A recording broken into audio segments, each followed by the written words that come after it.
First game. Now, we know you'd likely never find yourself next to a runaway train in real life, but this classic ethical dilemma can reveal a lot about your morality. So, would you pull the switch to sacrifice one person and save four? Here's what some people on the street had to say. You have to save the four, right? Morally speaking, I guess 4 is more important than 1. I think I'll pull the switch and save 4 people. I'm gonna go, I'm pulling it. The people we asked unanimously said they would pull the lever, saving 4 and sacrificing 1. Is that what you said as well? If so, your brain made a moral calculation and decided the lives of 4 people outweighed the life of 1. But what if we made things a bit more personal? What if the person on the second set of tracks, the person you have to sacrifice, is one of your close relatives? That's just not right. Quantity issue is out the door, isn't it? Because then everything changes. I would have to kill those 4 people. As you can see, most people didn't think twice about saving their relative. Would you do the same? Of course, not everyone was so quick to decide. It depends on the relative. It may seem obvious that the life of one family member beats the lives of 4 strangers. But why? 사랑하는 젊은이 여러분, 오늘 예배에 오신 걸 환영합니다. 오늘 말씀을 나누기 전에 우리가 같이 영상을 하나 봤는데요. 이 영상의 제목은 당신이라면 누구를 구하시겠습니까? 이런 제목의 영상이었습니다. 여러분은 이걸 보면서 어떤 결정을 내리셨나요? 답을 내리셨나요? 내가 만약에 이 상황에서 4명을 희생시킬 것인가? 아니면 1명을 희생시킬 것인가? 정말 내리기 어려운 결정입니다. 아니면 아까 영상에 나온 사람처럼 어떤 친척이냐에 따라서 좀 친척을 구할지 아니면 그 4명을 구할지 좀 고민을 하고 계십니까? 이 상황에서는 어떤 선택이든 4명을 구하든 4명이 죽던 1명이 죽던 간에 나의 하나의 선택으로 사람이 죽는다는 사실은 변함이 없습니다.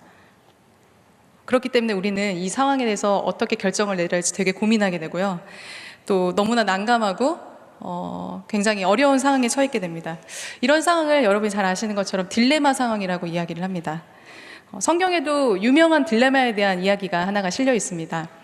열왕기에 보면요, 그 솔로몬의 재판이 나옵니다. 여러분 잘 아시는 것처럼 2 여인이 이제 한 아이를 놓고 솔로몬 왕에게 이제 내가 서로 이 아이의 친어머니다 주장하면서 판결을 내려달라 하면서 이제 찾아오게 됩니다. 아이는 하나인데 어머니가 2이라고 하니까 이 상황에서 분명히 1명이 친어머니일 텐데 서로 어머니라고 주장하는 상황이었습니다. 이 상황에서 솔로몬은 이러한 판결을 내립니다. 너네가 다 내 아이라고 주장하니까 그럼 아이를 죽여서 둘로 쪼개서 하나씩 나눠 가져라. 이 이야기를 들은 진짜 어머니는 한 아이를 다른 여자에게 주라고 하면서 죽이지 말고 그냥 그 아이를 살려주세요라고 이야기를 합니다. 그리고 또 한 여인은 친어머니가 아니었던 이 여인은 그냥 죽여서 하나씩 주십시오. 반으로 쪼개서 이렇게 이야기를 합니다. 이런 판결로 솔로몬은 아이를 죽이지 말라고 했던 그 여인이 진짜 그 아이의 친어머니인 것을 그 재판의 그 결과로 딱 보여주게 됩니다. 하지만 만약에 여러분이 솔로몬이 아니기 때문에 이 상황에서 누가 진짜 친어머니라고 주장하면서 아이를 딱 데려온다고 한다면 여러분도 또 똑같은 상황에 아마 처하게 되시겠죠? 어떠한 이야기를 하고 어떠한 결론을 내려주어야 가장 현명하고 바른 선택일까? 분명히 이런 고민을 하게 될 것입니다. 우리도 살아가면서 이렇게 막 큰 일은 아니더라 할지라도 크고 작은 이런 딜레마 상황에 되게 자주 처하게 되는 것을 볼 수 있습니다. 이런 딜레마는 회피할 수도 없고 반드시 어느 기한까지는 결정을 내려야 하는 상황을 딜레마라고 하니까요. 그렇기 때문에 우리는 깊은 고민에 빠지게 됩니다. 시간이 더 이상 가는 것을 기다릴 수는 없고 그 때까지, 기한 때까지 반드시 선택을 해야 하는 그 상황이 어떻든 간에 그 결정이 어떻든 간에 그것은 어쨌든 자신이 책임져야 하는 그런 상황들. 그럴 때마다 정말 뭐가 옳고 그른지 나도 솔로몬처럼 뭔가 하나님의 지혜, 뭔가 이런 분별력이 있었으면 정말 좋겠다라는 그런 생각이 들기도 합니다. 저도 마찬가지로 사역을 하면서 이러한 딜레마 상황에 처할 때가 되게 많은 것들을 이렇게 겪게 됩니다. 특히 이제 많은 부분을 차지하는 게 저는 이제 분별에 대한 것들을 많이 이제 놓고 또 기도를 하게 되는데요. 많은 사람들을 만나다 보니까 이제 각자의 이야기들을 이제 많이 듣게 됩니다. 그리고 또 각자의 입장이나 또 사정들이 분명히 있으니까 그 얘기를 들 때마다 아, 누가 옳지? 누가 그르지? 뭐 이런 걸 쉽게 판단을 내리기보다도 이 상황에서 어떻게 내가 이야기하고 또 조언을 하는 게 정말 현명할까라는 그런 고민을 되게 많이 하게 됩니다. 심지어 사람에 대한 것뿐만이 아니라 영적인 부분에 대한 그런 분별도 마찬가지입니다. 나 스스로를 계속 점검하고 또 돌아보지 않으면 어느새 하나님이 주시는 마음으로 사역을 하고 하나님이 주시는 그 지혜로 이렇게 조언을 하기보다는 그냥 내 마음대로 생각하고 내 뜻대로 이야기하는 경우가 너무나 많은 것들을 이제 경험하면서 저도 굉장히 이제 벽에 이렇게 부딪힌 그런 경험들이 좀 있었습니다. 그렇다면 아까 말씀드린 이 분별, 그 어렵다는 분별, 이 분별은 과연 무엇을 이야기하는 걸까요?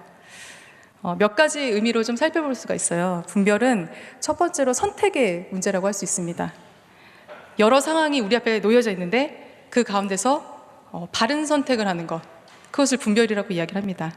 그리고 더 나아가서 내가 한 그 선택이 하나님이 원하시는 것과 일치하는 것, 그럴 때 우리는 하나님이 원하시는 대로 바르게 분별했다, 이렇게 이야기를 할 수가 있습니다. 또 두 번째 의미도 있는데요. 두 번째는 통찰력입니다. 이런저런 일들이 지금 왜 일어나고 있는가, 이 일들이 일어났을 때 다음 일에는 어떤 영향을 미치는가, 그런 것들을 이제 연결되는 것들을 꿰뚫어 보는 것이죠. 단순히 어떤 상황이 나타났을 때 겉으로 드러난 현상만 보고 딱 판단하기보다는 그 안에 담긴 깊은 의미를 찾아내는 것입니다. 그럴 때 우리는 그 사람이 분별력 있다, 이렇게 이야기를 합니다. 이것 역시 우리가 우리의 그 삶의 상황 가운데서 분별을 한다고 할 때 지금 딱 이 일이 일어났을 때 이거 하나로 끝나지 않고 하나님이 지금 나와 함께 하시다, 이 사실을 딱 붙잡은 채 무언가를 나에게 깨닫게 하려고 하신다, 이것을 감지내는 것, 이것이 바로 분별이라고 할 수 있겠습니다. 그런데 아까 우리가 나눈 그 성경 본문, 오늘 함께 나눴던 아까 그 본문에는요, 분별력을 잃은 채 완전히 탈진해서 우울에 빠진 한 사람이 등장합니다. 이 사람의 이름은 이제 엘리야 선지자였는데요. 성경을 쭉 읽다 보면 굉장히 기적 같고 또 극적인 순간들이 이렇게 종종 등장을 합니다. 여러분이 기억나시는 극적인 그런 성경의 스토리 어떤 것들이 있었나요? 제가 딱 생각났던 것들 중에는 홍해가 이제 이집트 왕자의 그 영화처럼 막 쫙 갈라지고, 사실 성경을 자세히 읽으면 쫙 갈라지는 건 아니고 밤새 이제 바람이 불어서 이렇게 밀려나거든요. 마른 땅이 되는 거거든요. 근데 아무튼 이렇게 갑자기 바다가 마른 땅이 되거나, 아니면은 절대 이길 수 없었던 사람을 이긴 그 전쟁, 뭐 다윗이 물맷돌로 골리앗을 죽인 사건, 이것도 기적이라고 할 수 있겠죠. 굉장히 극적인 상황이니까. 엘리야 선지자도 이 성경에 나오는 여러 기적적이고 극적인 사건 중에 그 주인공 중에 한 명이었습니다. 오늘 우리가 읽었던 열왕기상 본문 바로 전인 18장에는요, 여호와 하나님을 섬기는 이 엘리야 선지자와 또 이스라엘의 당시의 왕실 종교는 이제 바알 종교를 따르고 있었는데요, 바알과 아세라 신을 따르는 850명의 선지자가 갈멜산에 모이게 됩니다. 그래서 송아지를 딱 번제물로 앞에 놓고, 그리고 누가 진짜 신인가 대결을 펼치는 그런 극적인 일이 일어납니다. 이게 이제 엘리야는 하나님, 여호와 하나님을 딱 섬기고, 또 바알과 아세라 신을 섬기는 선지자들 일대 850이 이제 붙은 대결이었으니까 신들의 전쟁이 딱 벌어진다고 하니까 이 당시에 있던 그 이스라엘의 정말 많은 백성들이 이 좋은 구경을 보러 갈멜산에 모여들기 시작했습니다. 그런데 이제 엘리야는 이 번제물을 태워서 불로 응답하는 신이 진짜 하나님이다, 진짜 우리의 신이다, 이렇게 주장을 했습니다. 아침부터 정오까지 850명의 이제 바알과 아세라 선지자가 먼저 이제 선제 공격을 시작했습니다. 자신들의 신들에게 막 응답해달라고 하면서 제단 위에서 막 춤을 추고, 막 우리식으로 따지면 막 찬양을 하는 거죠. 신에게, 자신들의 신에게. 그리고 부르짖으면서 심지어 가만히 있으니까 막 자해를 하기 시작합니다. 자기 몸을 막 자해를 해서 피를 내서 빨리 응답해달라고 막 이야기를 하기 시작합니다. 그런데도 제단 위에서는 아무 일도 일어나지가 않았습니다.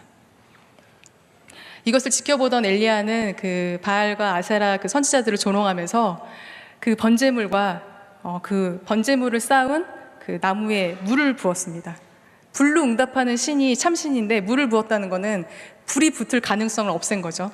그럼에도 불구하고 불이 붙으면 참신인 걸 인정할 수 있으니까. 그런데 이제 엘리야가 그리고 나서 기도를 하니까 불이 내려와서 번제물과 나무까지 다 태우고 그 도랑에 흐르던 물까지 모두 말라버리는 그 사건이 일어납니다. 구경 왔던 백성들은 그제서야 막 두려워 떨면서 여호와가 참신이다 이렇게 경배를 하고, 또 대결에서 패배한 거짓 신으로 판명난, 거짓 신을 섬겼던 것으로 판명난 이 850명의 바알과 아시라 선지자는 그 자리에서 모두 죽임을 당합니다. 그런데 이런 정말 최고의 선지자로서 경험할 수 있는, 선지자로서 엘리야가 한 사역이잖아요. 사역자로서 겪을 수 있는 최고의 순간, 자기가 믿는 하나님이 완전히 드러나고 자기가 기도했더니 하나님이 막 역사하시고 기적을 보여주시고, 사역자는 누구나 꿈꾸는 분명히 순간일 거예요. 여러분도 마찬가지일 거고요. 하나님이 지금 당장 나에게 응답을 해주셔서 내 삶에 없던 큰 문제가 확 해결되는 그런 경험, 그런 짜릿하고 뭔가 기적적인 순간을 굉장히 기대하고, 우리는 어쩌면 마음 한켠에 그런 것들을 기대하면서 살아가고 있습니다. 그런데 이런 절정의 순간에서 나락으로 떨어지는 것은 너무 빨랐습니다. 완전히 한순간에요.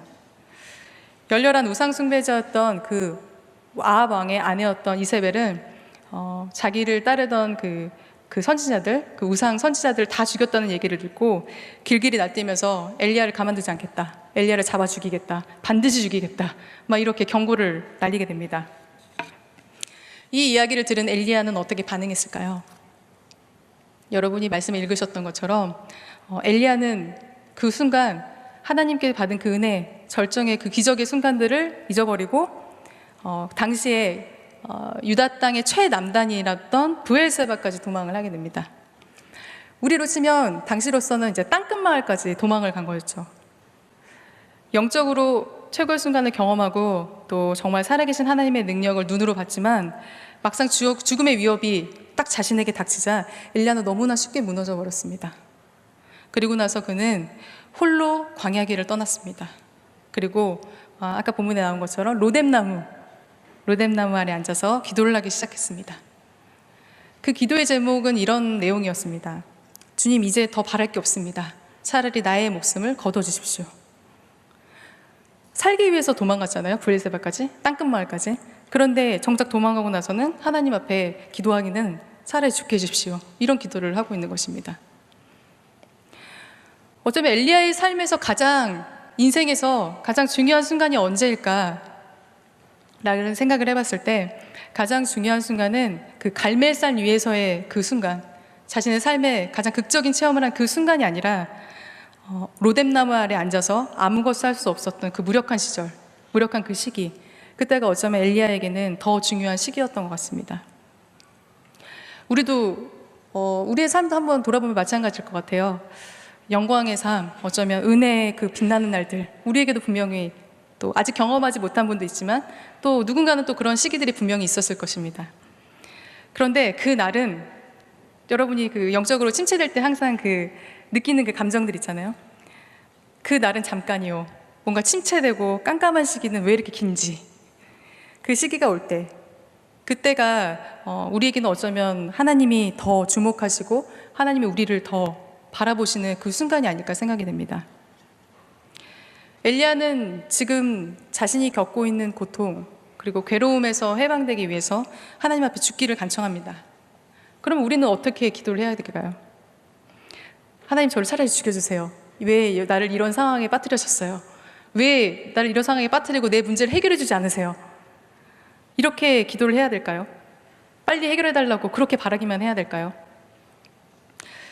저는 여러분이 문제를 해결받기 위한 기도가 우리의 기도의 내용들을 다 차지하지 않기를 바랍니다. 그것보다 우리가 겪는 고통과 그 괴로움, 그 한가운데 하나님이 함께 하신다는 사실을 믿기를 간절히 바랍니다. 그 괴로움을 외면하고 회피하는 게 아니라 정직히 대면하고 또 인정하고 우리는 사랑하시는 주님께 우리의 마음을 열기를 바랍니다.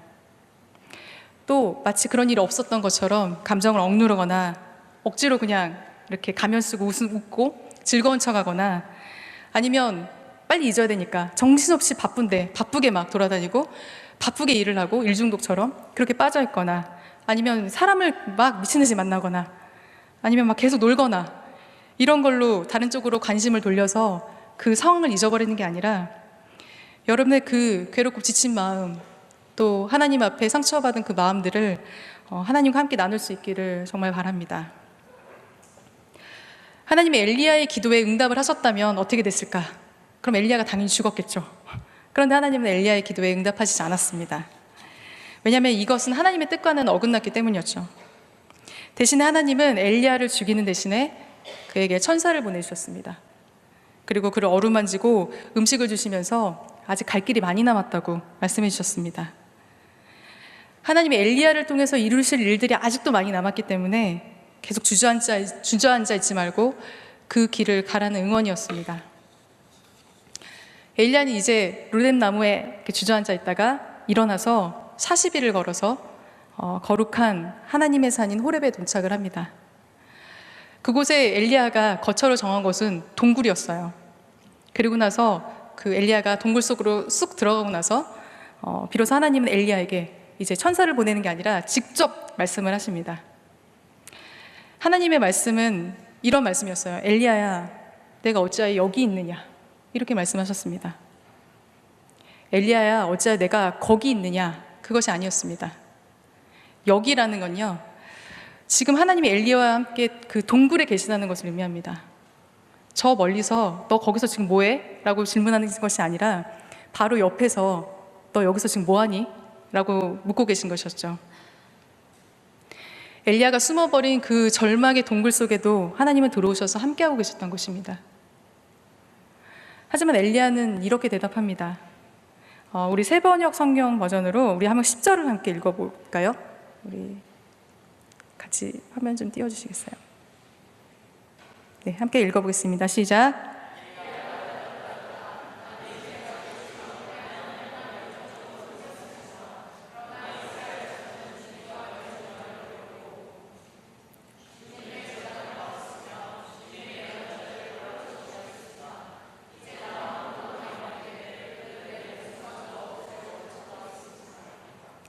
아멘. 네, 이렇게 엘리야는 대답을 했습니다.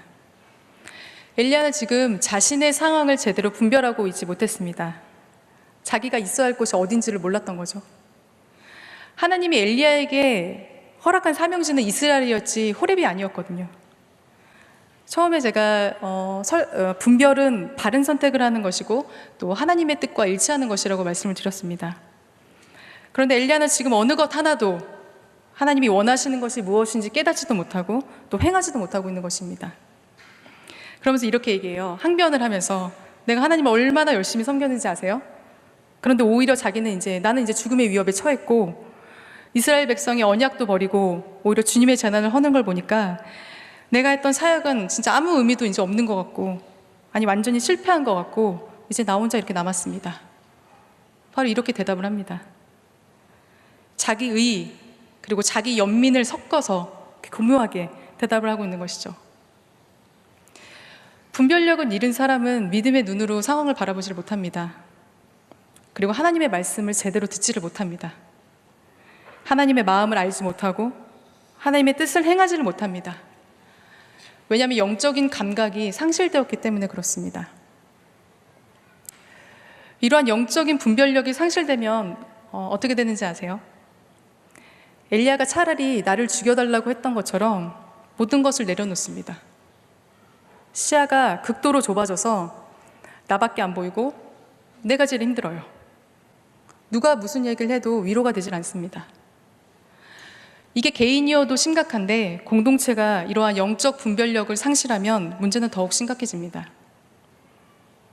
영적 분별력을 잃은 공동체의 특징을 몇 가지로 살펴볼 수 있습니다. 영적 분별력을 잃은 공동체는 기도하지 않습니다. 그러니 하나님의 마음을 알 길이 없습니다. 말씀에서 아무 감흥을 느끼지 못합니다. 내게 주신 말씀인데 딴소리처럼 들리게 됩니다. 내가 나에게 주신 걸 나에게 내 것으로 받아들여야 되는데 누가 들었으면 좋겠다. 저 사람에게 필요한 말씀인데 이렇게 생각을 하게 됩니다. 그리고 질서가 무너집니다.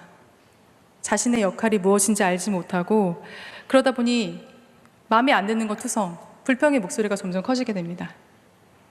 사랑이 식습니다. 그러니 무관심하게 되고 다른 곳에 정신이 팔리게 됩니다. 그리고 서로 격려하지 않고 섬김을 누군가로부터 자기가 받고 있는데 그것을 당연하게 여깁니다. 자신이 다른 이들에게 지금 은혜를 입고 있는데도 감사가 없습니다. 심지어 사역이 하나님이 아니라 내가 한다고 생각을 합니다. 그러니 하나님이 원하지도 않는 자기 책임감에 짓눌리게 됩니다. 우리 젊은이 공동체는 영으로 움직이는 공동체입니까? 아니면 영적 분별력을 잃은 공동체입니까? 여러분 각자에게 이 질문을 던져드릴게요. 만약 지금 말씀드린 이 영적 분별력을 잃은 공동체의 모습이 우리 안에 하나라도 있다면 단호히 끊어내고 돌이킴이 필요합니다. 그리고 아까 이 말씀드렸던 그 분별, 통찰력을 활용해서 지금 왜 이런 상황이 일어나고 있는지, 그리고 하나님이 무엇을 깨닫게 하려고 하시는지 파악해내야 됩니다. 그래서 지금 우리에겐 그 어느 때보다 분별력이 필요합니다. 엘리야의 고백을 들은 하나님은 그를 호렙산 가장 높은 곳에 세우시고 그 앞을 지나가셨다라고 성경은 기록하고 있습니다. 그리고 나서 크고 강한 바람이 일어나고 지진이 일어나고 불이 일어났습니다. 하지만 그 어느 곳에도 계시지 않고 오히려 불 이후에 그 세미한 소리로 하나님은 엘리야에게 응답하셨습니다. 영적으로 귀가 멀면 우리는 우리 인생에서 지금 중요한 일이 일어나고 있어도 알지를 못합니다. 너무나 분주함 속에 나를 맡기고 그냥 바쁜 일 처리를 하느라 급급할 뿐 하나님이 지금 우리에게 말씀하시고 또 길을 알려주시고 그 방향을 제시해주고 계신다는 사실을 놓치게 됩니다. 때로 사람을 통해서 또 환경을 통해서 기도로 직접 들려주시면서 우리를 이끌고 가시는 하나님의 손길을 바라보지를 못합니다. 하지만 분명한 것은 우리의 인생에서는 분별해야 할 하나님의 메시지가 반드시 있다는 사실입니다.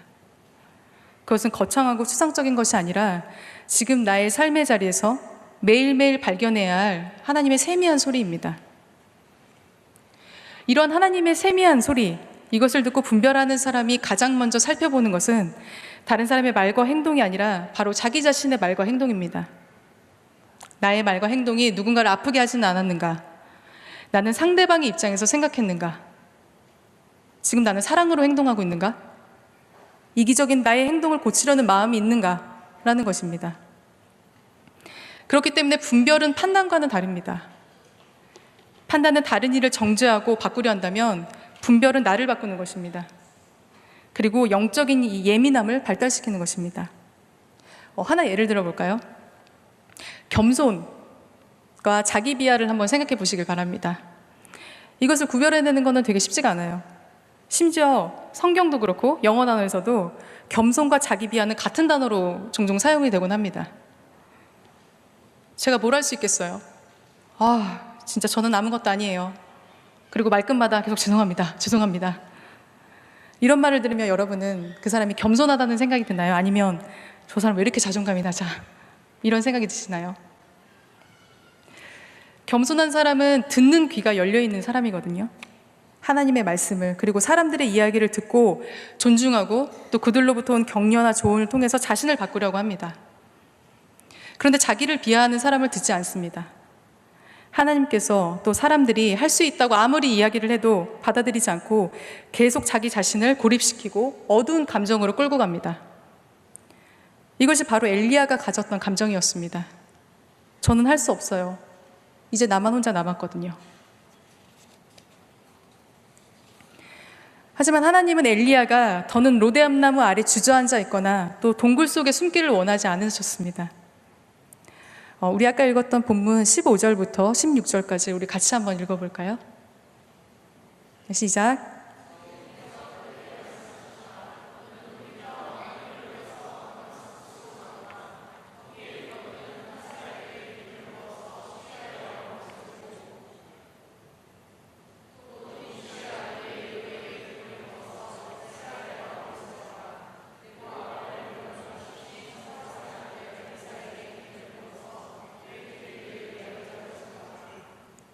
뭔가 엘리야에게 새로운 거창한 사명이 주어진 것 같이 보이시나요?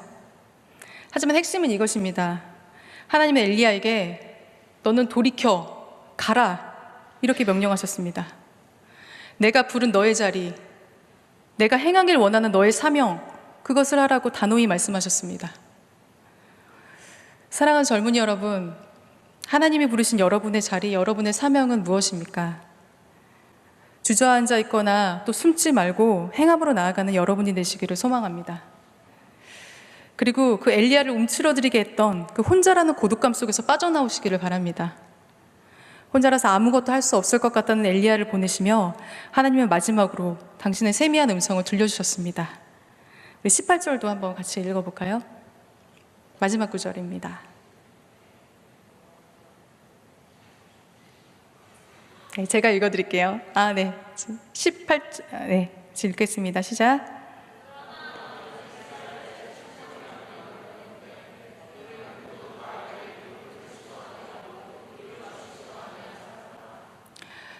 (7,000명이) 있었습니다. 우리는 성경에 기록된 하나님의 사람 엘리야 한 사람밖에는 알지 못합니다. 그리고 또 그 7,000명의 이름은 다 알지 못합니다. 하지만 하나님은 일일이 그 사람들을 다 기억하고 계셨습니다. 그 7,000명은 이스라엘 인구 중에는 완전히 극소수였지만 그들은 모두가 여호와 하나님이 아닌 우상신 바알을 섬길 때 그것이 옳다고 믿는 자들 속에서 하나님 중심의 신앙을 지켜나갔습니다. 이스라엘이 그렇게 빠져들었던 그 바알 신앙, 그 신앙의 특징은 물질주의적이고 탐욕적이고 또 성공과 풍요에 집중하고 성적인 타락이 난무하는 것이었습니다. 영적으로도 열광주의를 추구했기 때문에 굉장히 감정적인 종교였죠. 이것은 우리 시대가 추구하는 가치와 굉장히 비슷합니다. 분별앱이 없다면 우리는 이것에 휩쓸릴 수밖에 없습니다. 다만 신앙의 이름으로 마치 이제 이것이 아닌 것처럼 포장할 뿐이겠죠. 반면에 하나님의 사람은 평범한 삶을 살고 또 평범한 문제로 씨름하는 우리와 같은 이들입니다. 하지만 바보 같다 할지라도 정말 무엇이 옳은 건지 끊임없이 고민하고 비록 흔들려도 하나님을 향한 시선과 그분의 음성을 외면하지 않는 이들이기도 합니다. 그래서 공동체 안에서의 나눔이 중요합니다. 하나님의 공동체 안에서 우리 믿음의 형제 자매들이 어떻게 선택하고 또 살아가는지에 대해서 또 너무나 치열한 하루하루를 보내면서도 포기하지 않고 타협하지 않는 신앙이 무엇인지 그것에 대한 조언을 얻어야 하는 것입니다. 그래서 사랑하고 지지하고 서로를 위해서 중보해야 합니다. 그리고 한 가지 부탁드리고 싶은 것은 여러분의 기도와 나눔 속에 우리 공동체에 대한 것이 더 많아졌으면 좋겠습니다. 이제 성전보수가 시작되니까 내년에 봐요, 1년 뒤에 봅시다 이렇게 이야기하는 게 아니라 우리 교회 또 우리 젊은이 공동체를 기억하면서 하나님이 부르신 자리 또 하나님이 주신 사명에 집중했으면 좋겠습니다. 어제는 이제 리더들과 함께 우리가 새로 예배드릴 예원학교를 가게 되었는데요. 잠깐 좀 그래도 이 베델 예배당에서 예배를 드릴 수 없는 게 좀 서운하고 아쉽긴 하지만 그래도 다 나쁜 것은 아니라 거기서 좋은 게 있습니다. 예원학교 강당은 앉자마자 몸이 노곤해지는 아늑한 의자가 구비되어 있습니다.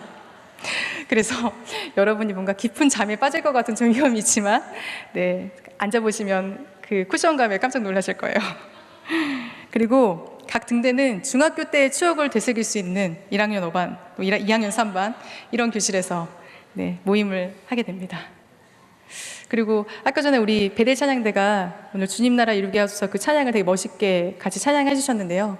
다음 주 6월 4일 예배 때는 3부 예배 때 그 기공 예배가 드려지고 우리 베델 찬양대와 또 함께 이제 우리 젊은이들이 모여서 같이 칸타타, 우리가 그때 부활절 때 들었던 그 기적 공연이 있었잖아요. 그것을 기공 예배 버전으로 각색을 해서 같이 이제 찬양을 드리게 됩니다. 함께 오셔서 많이 격려해 주시고 또 교회를 위해서도 많이 기도해 주시고 또 앞으로 우리가 또 쌓아가야 할 또 새 성전, 그것은 학교지만 또 성전이기도 하니까요. 그것을 위해서 함께 기도했으면 좋겠습니다. 그래서 그곳에서 다시 우리의 기도를 쌓아나갑시다. 함께.